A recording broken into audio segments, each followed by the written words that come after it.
Assalamualaikum warahmatullahi wabarakatuh. Hai semua, pada video kali ini kita akan lanjut pada pembahasan mikrotik bab keempat, yaitu tentang IP address and subnetting. Langsung aja kita masuk pada materinya.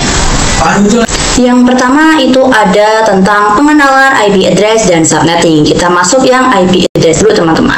Nah, jadi teman-teman, ketika suatu perangkat itu mau terhubung atau berkomunikasi ke perangkat lain, baik secara wireless ataupun wired, maka dia memerlukan yang namanya identitas nama, yaitu IP address. Hal ini tuh sama seperti saat kita mau berkomunikasi ke orang lain, kita memerlukan identitas untuk bisa berkomunikasi. Nah, untuk pada saat ini, IP address itu ada dua jenis, yaitu yang IPv4 dan IPv6. IPv4 ini ada 4 bagian atau oktet teman-teman. Di setiap oktetnya itu ada 8 bit dan bila ditotal ada 32 bit teman-teman. Untuk penulisan dari IPv4 ini itu contohnya misal 192.168.1.1/24. /24 ini dinamakan prefix, ada juga yang namanya subnet mask. Kalau prefix ini biasanya digunakan di mikrotik, kalau yang namanya subnet mask itu biasanya digunakan di vendor Cisco. Sebenarnya keduanya sama saja, cuman terkadang bisa istilahnya itu bisa berbeda tergantung dari vendornya ya teman-teman. Nah, jadi prefix itu apa sih? Prefix itu digunakan untuk menentukan jumlah IP teman-teman yang bisa digunakan.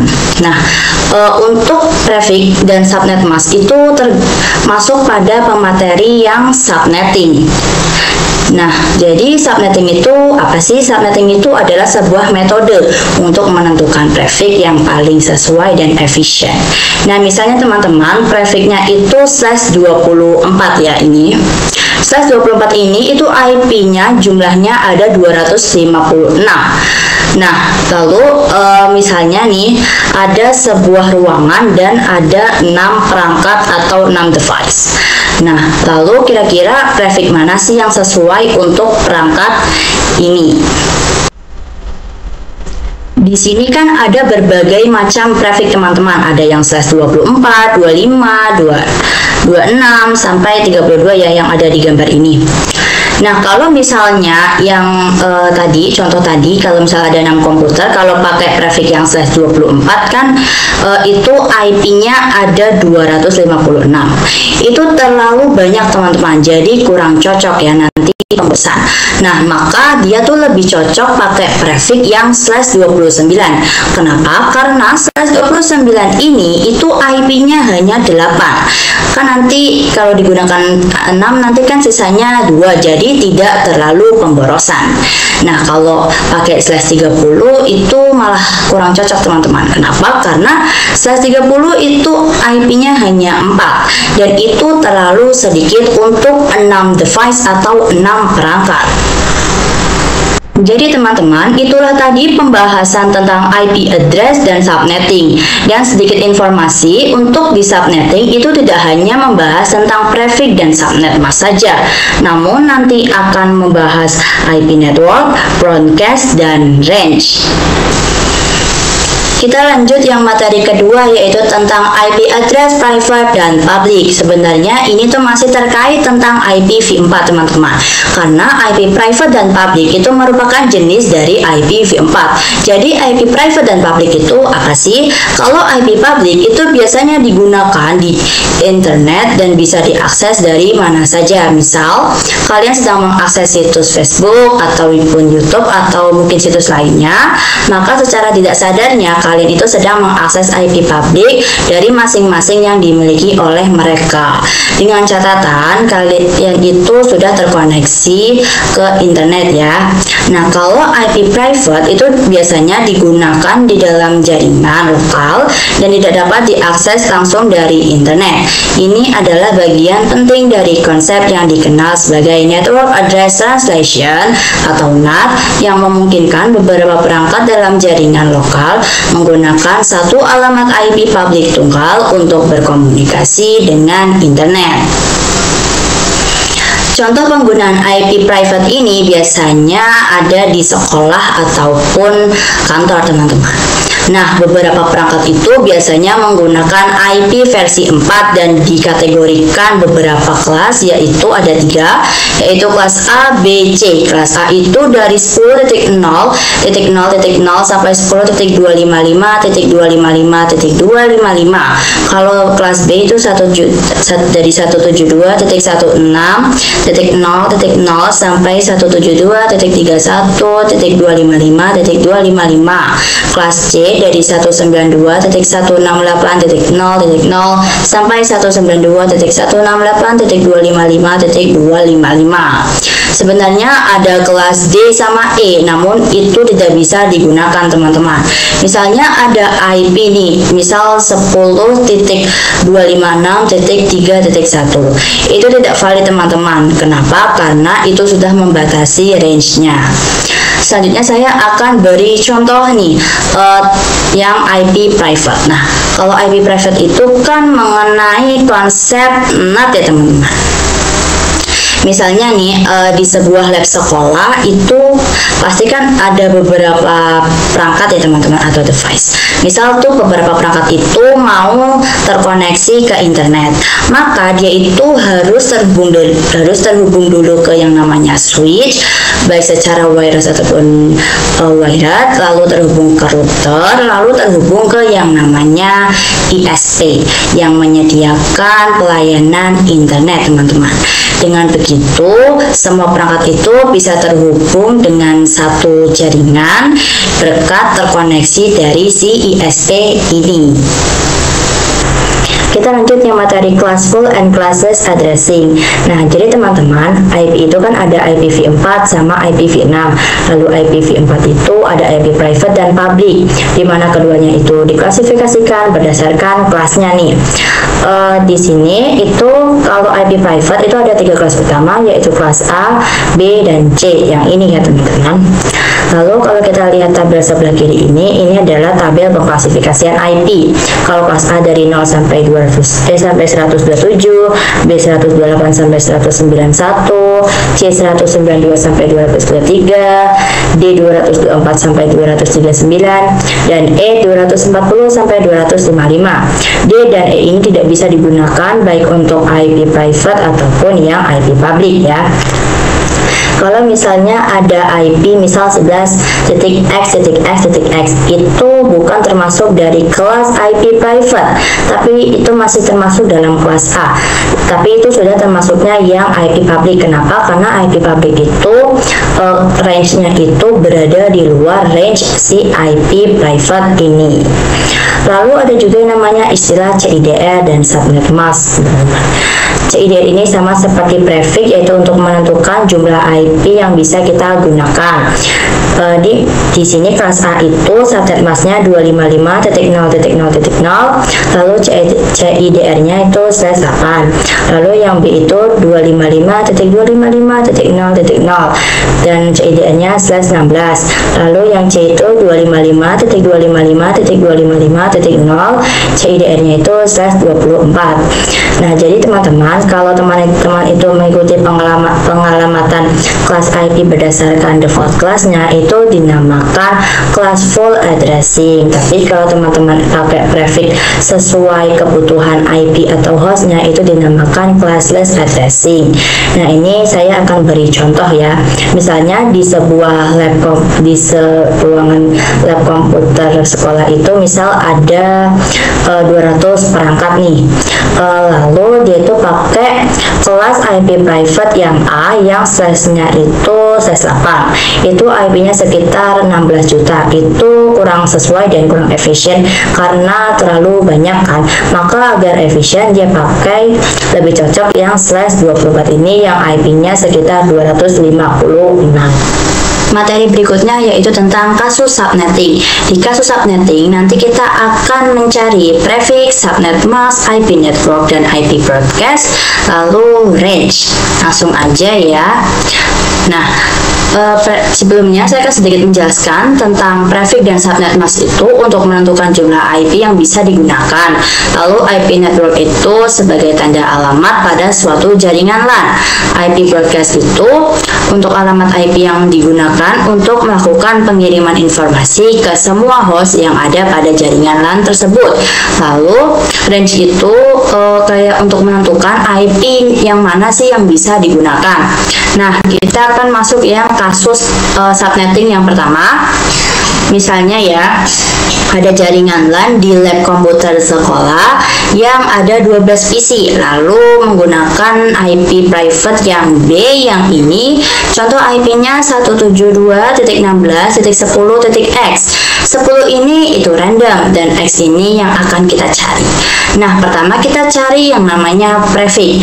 Nah, di sini kan ada 12 PC ya, berarti kita harus cari nih kayak 2 pangkat berapa yang hasilnya itu bisa pas dari PC ini atau lebih, intinya tidak boleh kurang. Kalau 2 pangkat 3 itu kan 8, nah kalau 2 pangkat 4 itu kan 16, maka kita lebih cocok pakai yang pangkat 2 pangkat, yang pakai 2 pangkat 4 itu sama dengan 16. Nah, lalu rumus prefix itu 32 dikurangi pangkat ini berarti 4. Nah, lalu hasilnya 28, maka prefixnya itu adalah 28 ya. Lalu untuk mencari total IP itu 2 pangkat 32 dikurangi prefix.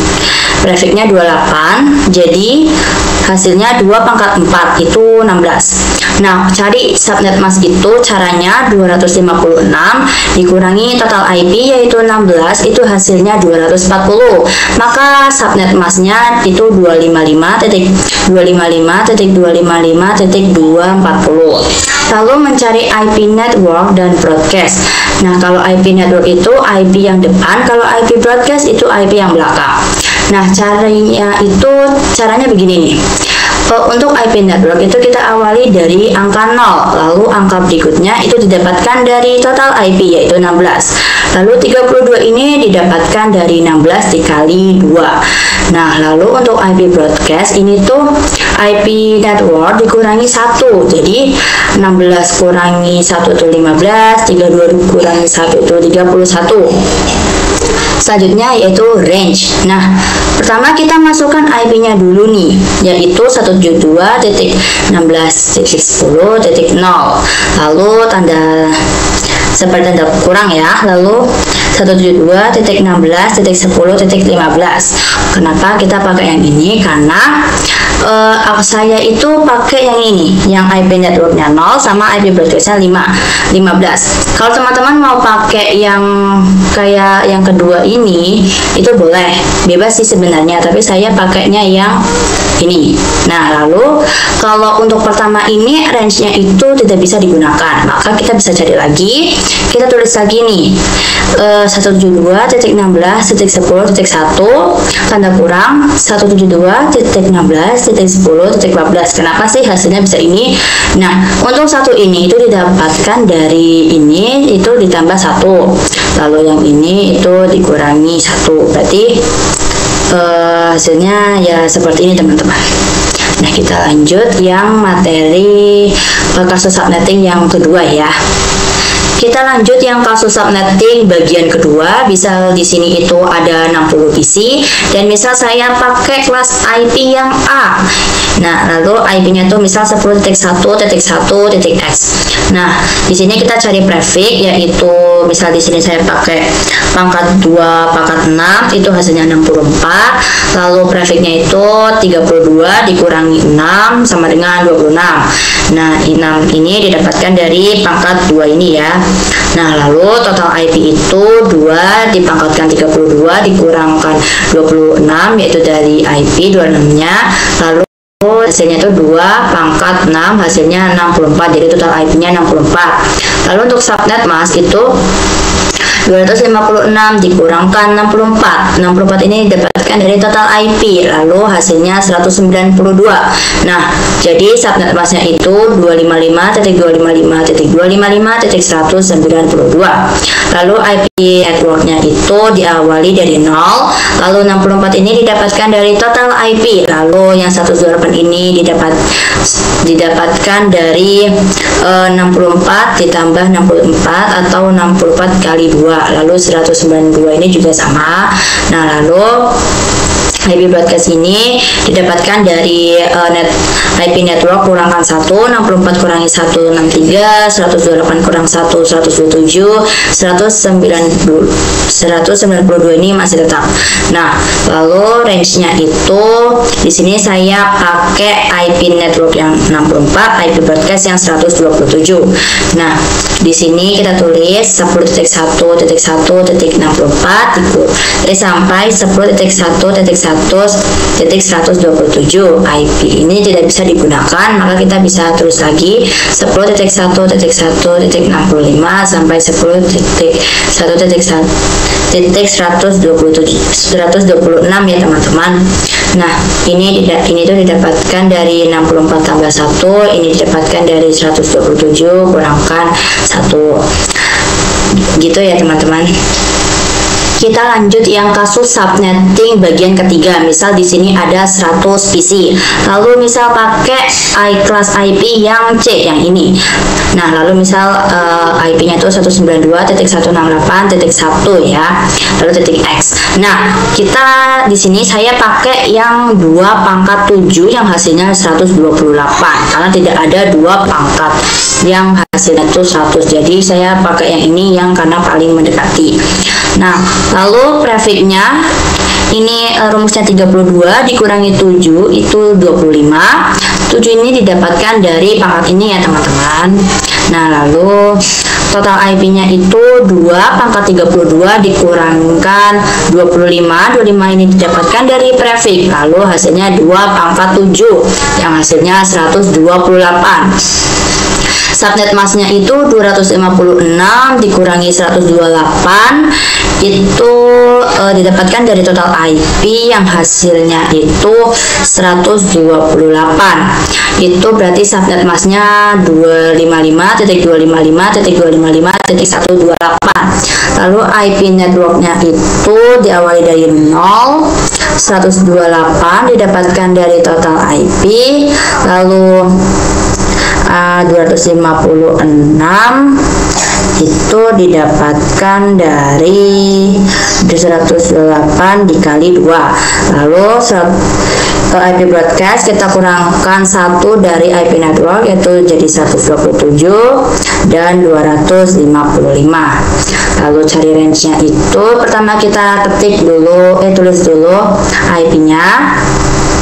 Lalu di sini saya pakai yang IP network broadcast yang ini yang 0 dan 127, maka kita tulis 192.168.1.0 lalu sampai 192.168.1.127. Lalu ini karena IP ini tidak bisa, maka kita ketik lagi, kita tulis lagi yang ini ditambahin 1 dan ini dikurangkan 1 yaitu jadi 192.168.1.1 sampai 192.168.1.126. Ini IP network dan ini IP broadcast, dan range yang bisa digunakan itu yang bawah ini ya. Kita lanjut pada materi berikutnya. Kita lanjut materi berikutnya yaitu tentang konsep blok subnet. Nah, jadi teman-teman, blok subnet ini diibaratkan seperti gedung bertingkat. Misal ada 3 lantai ya. Setiap lantai ini mempunyai perangkat atau device-nya sendiri. Jika perangkat itu memiliki atau memakai blok subnet yang sama, mereka bisa saling berkomunikasi. Contoh, lantai pertama pakai blok subnet pertama itu bisa saling berkomunikasi. Lalu lantai kedua itu pakai blok subnet yang kedua itu bisa saling berkomunikasi. Lalu lantai ketiga itu pakai blok subnet yang ketiga itu bisa saling berkomunikasi. Nah, kalau misalkan nih lantai 1 mau berkomunikasi ke lantai 3 atau 2 itu tidak bisa saling berkomunikasi. Kenapa? Karena block subnet berbeda. Jadi misal nih lantai pertama pakai block subnet pertama, lantai ketiga misalnya pakai block subnet ketiga. Kalau mau berkomunikasi itu tidak bisa karena block subnetnya kan berbeda ya. Nah, contoh lain misal ada PC 1 pakai IP 10.10.10.2, lalu PC 2 pakai 10.10.10.16. Itu masih bisa berkomunikasi dikarenakan masih memakai block subnet yang sama. Tapi kalau misal PC 1 ini pakai yang IP 10.10.10.2, lalu PC 2 pakai yang 10.10.10.61, itu tidak bisa saling berkomunikasi dikarenakan block subnetnya itu berbeda. Jadi intinya kalau mau berkomunikasi itu tuh harus block subnetnya tuh harus sama ya teman-teman. Materi berikutnya yaitu tentang IPv4 delivery type. Jadi delivery type ini itu mekanisme pengiriman data yang dibagi menjadi 3, yaitu unicast, yaitu one-to-one communication, yaitu pengiriman data tepatnya di satu host aja nih. Contohnya yaitu IP address kelas A, B, atau C. Lalu ada multicast, yaitu one-to-many communication, yaitu pengiriman data ke beberapa perangkat yang ada di satu grup atau komunitas itu ya, yaitu contohnya di IP address kelas D.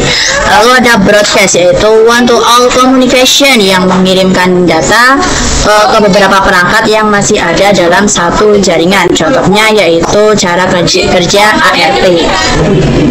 Materi berikutnya yaitu tentang konsep switch and router. Nah, switch itu kan mengoneksikan perangkat yang satu network nih. Kalau router itu mengkoneksikan perangkat yang berbeda network. Misal di sini ada dua device yang mempunyai network yang sama, maka bisa saling terhubung baik menggunakan wired atau wireless. Untuk contoh yang router ini, misal di sini itu ada 4 perangkat yang dalam satu jaringan. Begitu juga yang ini. Nah, yang ini itu pakai IP 192.168.0.1 sampai 0.4. Kalau sebelah sini itu pakai yang 192.168.1.1 sampai 1.4. Nah, kedua perangkat ini itu tidak bisa saling terhubung, maka dia membutuhkan router sebagai jembatan untuk bisa saling berkomunikasi antara perangkat yang sebelah sini dan yang sebelah sini. Terima kasih karena telah melihat video saya, semoga bermanfaat. Wassalamualaikum warahmatullahi wabarakatuh.